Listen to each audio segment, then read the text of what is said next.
The protagonist of the movie is an obese, old-fashioned, and carefree man named Dusty. All he cares about is eating and watching vintage movies. With the advancements in technology, the world has moved on, but Dusty is still stuck in the 80s. He doesn't like using smartphones, thinks texting is a waste of time, and even believes that emojis are strange. Come on, Dusty, even the grapefruit? The one thing he fears is millennials. He can't stand teenagers who have contrasting opinions to his. At the start of the movie, Dusty is in the car, munching on a burger and listening to some 80s rock. Despite being 50 years old, he is carefree and doesn't have a full-time job. This habit has caused Dusty to lose all his friends, but he could care less about it. Soon, a bunch of millennials catch him in the act and take videos of him. Dusty is obviously uncomfortable, but due to his super awkward nature, he can't say a word to them. After a while, his niece Chloe joins him in his car, and the two proceed to a movie theater. It turns out that they have been watching movies together since Chloe was young, and this tradition is being continued today. The two appear to be close, but with the contrasting differences in age and habits, it's clear that Chloe is a bit weirded out by her uncle. This becomes even more evident when Dusty plays an old song, which she calls boring.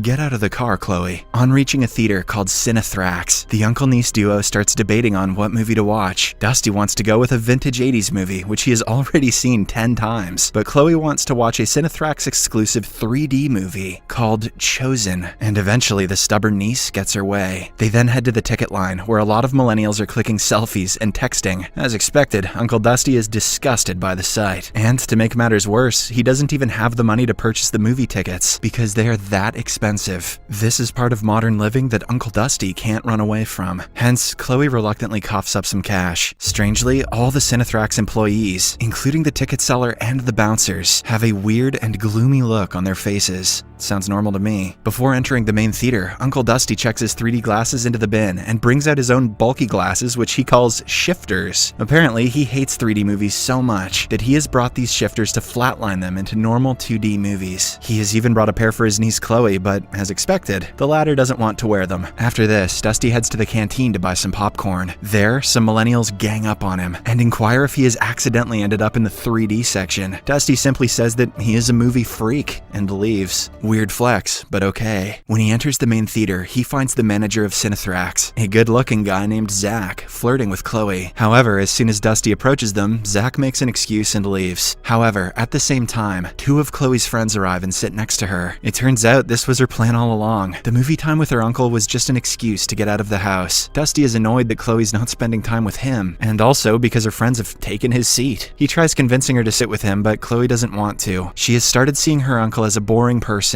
who will embarrass her in front of her friends every chance he gets. Hearing this, Dusty becomes sad, but still, he decides to sit right behind Chloe's seat. Soon, Zach gets on stage and announces that the movie is about to begin. He lays out the rules that no one is allowed to use their phones, and that everyone has to put their Cinethrax 3D glasses on. The millennials are pumped up with the announcement, and they start cheering in excitement. Then, the movie Chosen finally begins. It is a love story with some pretty weird acting and storylines, but nonetheless, because of the ultra-realistic 3D action, the millennials are loving it. They scream and cheer at literally every bit of dialogue. However, Uncle Dusty, who is not wearing any glasses, is left disappointed with the movie. He can't wait to go home already. Shortly after, he remembers his shifter glasses and decides to put them on. However, because they flatline the 3D into a boring 2D version, Dusty is still not intrigued. So, he decides to annoy the other people around. He sees one of Chloe's friends texting and reminds her that using the phone is not allowed in the theater. In fact, he causes a minor ruckus, which doesn't sit well with the other millennials there. At last, when Dusty still refuses to back down, Chloe tells her friend to stop using the phone so that they can watch the movie in peace. Dusty believes that he has won, completely oblivious that he's embarrassing his niece in front of her cool friends. As the movie goes on, Dusty gets more and more bored. In one scene, he notices something very unusual, as if the screen is faulty. However, when he takes off his shifter glasses, there is nothing. Confused, Dusty wants to try on the Cinethrax glasses to see what the real movie experience is like. He asks Chloe to lend her his glasses for a while, but by this time she is fed up with her uncle's childish antics. She bluntly berates him for embarrassing her in front of her friends and requests him to act normally. Left with no options, Uncle Dusty puts on his shifter glasses and continues watching the movie. Suddenly, he notices a giant worm-like creature peering through the screen. All the millennials in the theater are completely oblivious to the worm's presence, but Dusty can see it clearly. Terrified, he quickly takes off his glasses and with this, the worm disappears. A few minutes pass by, but the worm is nowhere to be seen. So, Dusty suspects that it has something to do with his 2D glasses. Hence, he puts them back on, and as soon as he does, the giant worm attacks him with its suckers. Dusty screams in horror and causes chaos inside the theater. He also drops his popcorn all over Chloe and her friends. Enraged, the millennials start calling him names, but Dusty is sure that there is something unusual going on inside the theater. He tries explaining it to Chloe, but as expected, she is having none of it. Instead, she is embarrassed and expresses her regrets about him being there. The commotion soon attracts the Cinethrax manager Zach, who approaches Dusty and takes him away, much to the delight of the other millennials.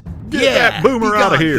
Yeah, old people suck. Worried that her uncle has gotten himself into trouble, Chloe also follows. Outside, Dusty tries to explain that something came out of the screen and approached him, but Zach concludes that the old man is simply mistaking the ultra-realistic 3D action for a real thing. However, Dusty is sure that he saw a worm-like creature. At last, he decides to get a refund and leave the place, but to his surprise, Chloe doesn't want to go. Instead, she chastises her uncle for embarrassing her several times, just so that he can become the center of attraction. Saying this, she leaves him and goes back inside the theater. Dusty tries going after her, but Zach stops him, saying he's not allowed to go in there anymore. Left with no choice, a devastated Uncle Dusty decides to wait for Chloe till the movie ends. But since he cannot wait in the main hall, Zach takes him to the projection room. There, Zach and his employees start talking about how Cinethrax will take over the world because of its super realistic cinematics and visuals. The age of old 2D movies is gone, and now 3D has taken over. James Cameron, is that you? They also ask Dusty to give it a try, and if he still doesn't like it, they will refund his money. Zach then hands Dusty a pair of Cinethrax glasses, but after a long thought, the latter rejects it. Because of this, the Cinethrax employees become enraged and suddenly turn into possessed, zombie-like beings. They then attack Dusty and almost succeed in driving him into a sharp object, but somehow the uncle manages to escape from their clutches. How did he do it? He simply took a rotten burger out of his pocket and shoved it into the possessed zombies. Dusty then runs to the main hall and tries finding a way out of the building. However, it is impossible, as all the Cinethrax employees have turned into zombies and are on the lookout for him. So, Dusty sneaks inside the storeroom and braces himself to do the one thing which he hates the most: texting. He sends several messages to Chloe, where he apologizes for being a jerk, and also admits that he is scared of losing her. Then, he proceeds to warn her of the impending danger, but before he can do so, Zach and the others break in through the door and take him away. Meanwhile, Chloe has started feeling bad for scolding her uncle earlier. She waits for his next message, but it doesn't come. Hence, when she finds his shifter glasses lying on the floor, she picks them up and tries them on. Lo and behold, she notices a giant tentacled creature, which has now taken over the entire screen. The creature is also sucking the life out of all the other millennials, meaning that Chloe is the only uninfected human left in the theater. Terrified, she takes off her glasses and tries running, but all the infected millennials start following her. A major struggle ensues, and it appears as if all hope is lost. But fortunately, with the help of a prop sword, Chloe manages to swat the hundreds of infected millennials before entering the projection room. There, she notices her uncle bound and tied to a chair, and finally realizes that he was telling the truth. Either that, or he's into some kinky stuff. However, before she could help him, Zach and the others arrive and apprehend her. Following this, Zach reveals the main creature behind all this mayhem. It turns out to be an alien, which has traveled from another galaxy to extend its species. Zach mentions that being infected was the best thing to ever happen to him, as now he doesn't feel any pain or anxiety. He also encourages the uncle-niece duo to embrace the change, as the alien only wants to help them overcome their miserable and boring lives. Saying this, he forcefully puts on a pair of Cinethrax 3D glasses to Dusty and makes him watch the movie. This will apparently turn him into one of them. But fortunately, Chloe intervenes in the nick of time and stabs the alien with a broken piece of glass. This momentarily stuns the infected zombies, allowing Chloe to untie her uncle from his bondage. Unfortunately, because they are about to escape, Zach releases a tentacle from his mouth, which grabs Chloe and starts possessing her. And in no time, her face starts turning, implying that the alien has entered her body. Just then, Uncle Dusty grabs an axe and chops off Zach's head like an 80s hero, but by this time, the damage has already been done. Soon, the two reach the exit door, and when Dusty opens it, he sees that the city outside has been ravaged by a colossal alien. Here, he finally realizes that the world has been taken over by aliens. At the same time, Chloe also changes her demeanor. She tells her uncle to embrace the change and accept the fact that there is no escaping. She then mentions that Zach was right. There is no pain or anxiety in this life. Soon, the other millennials and Cinethrax employees also arrive and start persuading him to accept the change. They even sing a song to help Dusty change his mind. I'll take you to the candy shop. At last, realizing that there is no hope, Dusty finally gives in and starts singing along to the song. I'll let you lick the lollipop.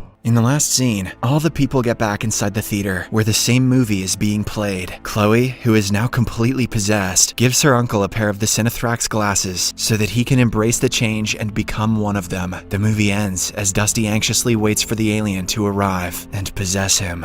Subscribe for more videos like this, turn on notifications, and leave a like to help the channel out. Thank you for watching.